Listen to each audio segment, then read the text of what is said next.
किसी भी नई किताब को जल्दी से जल्दी पढ़ के समझने के 6 उपाय। एक नई चीज़ को समझने के लिए पिछली चीज़ों का भूलना बहुत ज़रूरी है और ये भी भूलना ज़रूरी है कि आप क्या नहीं कर सकते हो। लिमिटेशंस जैसे कि आप में वो सक्षम, आप किसी चीज़ को करने में सक्षम हो या नहीं हो, उन चीज़ों को भूलना।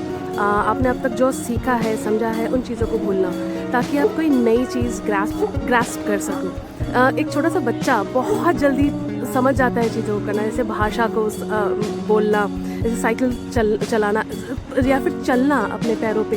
इन चीज़ों को वो बहुत आसानी से सीख जाता है 2 या 3 साल की उम्र के अंदर। जबकि अगर आप एक एल्डरली इंसान को जो कि 20-30 साल का हो चुका है, 40 साल का हो चुका है, उसको एक नई भाषा सीखने के लिए बोलो उसको सदियों लग जाएंगे, unless that person is motivated enough. और मोटिवेशन तभी आता है जब आप उन चीज़ों को नहीं जान के कुछ नया सीखने की कोशिश करते हो, और वो कोशिश आप तभी कर सकते हो जब आपकी बिलीफ सिस्टम ब्रेक होगी। पुरानी सिस्टम्स को तोड़ के नए सिस्टम को सीखना, तो इसलिए भूलना बहुत ज़रूरी है कुछ नया सीखने से पहले। पढ़ने के बाद उस चीज़ को प्रैक्टिस करना बहुत ज़रूरी है। पढ़ो और उसके ऊपर एक्सरसाइजेस करो, उस चीज़ के ऊपर विचार मंथन करो। Make some do the exercises given in the book, it will help you to grasp that topic very well. State of being, आपका मन है या नहीं है। अगर बोर हो रहा है, मन नहीं कर रहा वो चीज़ को पढ़ने का, तो फिर आप कभी उस चीज़ को समझ नहीं पाओगे। और अगर उस चीज़ के प्रति आकर्षण हो रहा है, उस टॉपिक के प्रति आकर्षण है, उसके ये आपकी जिज्ञासा है, enthusiasm, fascination, and you're getting a joy out of reading that book, then only you'll be able to read it. तभी आपको मन करेगा उस चीज़ को पढ़ के समझने का। तो state of being, state of mind is very important.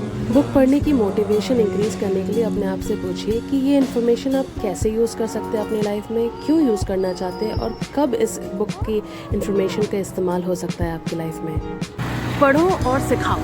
अगर आप किसी को सिखाने के इंटेंशन से पढ़ रहे हो तो आप ज़्यादा अच्छे से पढ़ पाते हो, क्योंकि दूसरा जब हज़ारों सवाल पूछता है तो आपको रेडी होना पड़ता है कि उनके सवालों के जवाब दे सको। तो सीखने के इंटेंशन से अगर पढ़ोगे तो जल्दी पढ़ोगे। अगर आपने कोई बुक पढ़ने का सोचा है तो उसे टाइम देना बहुत ज़रूरी है। तो अपने कैलेंडर में हर रोज़ के लिए एटलीस्ट आधा घंटा, 1 घंटा या 2 घंटा, कितना भी टाइम हो, आप उसके लिए एलोकेट कीजिए। क्योंकि अगर टाइम एलोकेट नहीं करोगे तो आप उस चीज़ को कर नहीं पाओगे। उस चीज़ के लिए आप एक स्केड्यूल बनाओ, तो वो स्केड्यूल बनाने से आपको एक मोटिवेशन मिलेगा कि हाँ, मुझे अब ये पढ़ना है, इस बुक को मुझे पढ़ने के लिए ये टाइम एलोकेटेड है। पढ़े हुए टॉपिक की समीक्षा करना, उसको रिवाइज करना, रिव्यू करना, उससे आपको याद रखने में आसानी होगी। क्योंकि अभी आपने जो पढ़ा उसको वापस से आप सोचिए उसके बारे में, उसको याद करने की कोशिश कीजिए। इससे आप किसी भी चीज़ को जल्दी से याद भी रखेंगे और आगे भी उसके बारे में आप उसको इम्प्लीमेंट भी कर पाएंगे अपने जीवन में।